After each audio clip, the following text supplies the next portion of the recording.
তাকেই সাধু বলা হয়। সেটার জন্য আপনাকে উনি জিজ্ঞেস করেছিল, সাধু ভবান আস্তাম, আপনি কি সাধু হিসেবে এসেছেন কিনা? আপনি বলেছেন সাধু মাসে, হ্যাঁ আমি এখানে সাধু সেবা, আমি সৎ মনের অধিকারী হয়ে এখানে এসেছি। এবার আপনাকে জিজ্ঞেস করেছে অত্রেশ্যাম ভবন্তাম, আমি কি আপনাকে অর্চনা করতে পারি? উনি আপনাকে জিজ্ঞেস করেছেন, আপনি বলেছেন নম অর্চয়, হ্যাঁ অর্চনা করতে পারেন। সেটার জন্য আপনাকে উনি পা ধোয়ার জন্য জল দিয়েছেন, তারপর অর্ঘ্য দিয়েছে, মাথায় ঠেকা রেখে দিয়েছিলেন। এরপর আচমন করার জন্য জল দেওয়া হয়েছিল, এগুলো মুখ শুদ্ধি করে নিয়েছেন।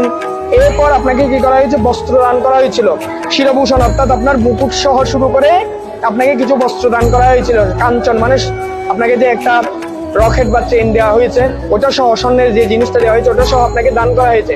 এবার এগুলো পরিধান করেছেন। একজন মানুষকে কিন্তু সহজে একটা জিনিস দেয় না, কেন দিয়েছে?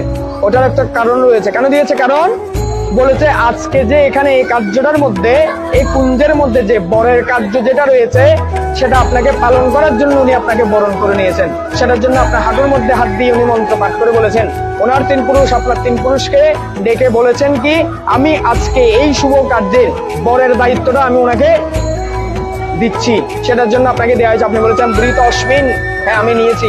এবার হাত জোর করে আপনাকে বলেছে যথাবিহিত বর কর্ম করু, যে নিয়মগুলো আছে সেই নিয়মগুলো অনুসরণ করে আপনি বরের কার্যটা করবেন। আপনি বলেছেন হাত জোর করে যথা জ্ঞান তৎকরবাণী, অর্থাৎ আমার যতটুকু জ্ঞান রয়েছে ততটুকু পর্যন্ত আমি চেষ্টা করব, এটা আপনি কি করেছেন? ওনাকে বলেছেন। এরপর আপনাদের কন্যা যাত্রা হয়েছে, উনি কন্যা যাত্রা হয়ে আপনাকে মাল্য বদল করে বরণ করে নিয়েছে। বরণ করে নিয়ে আসার পর এখানে বসেছে,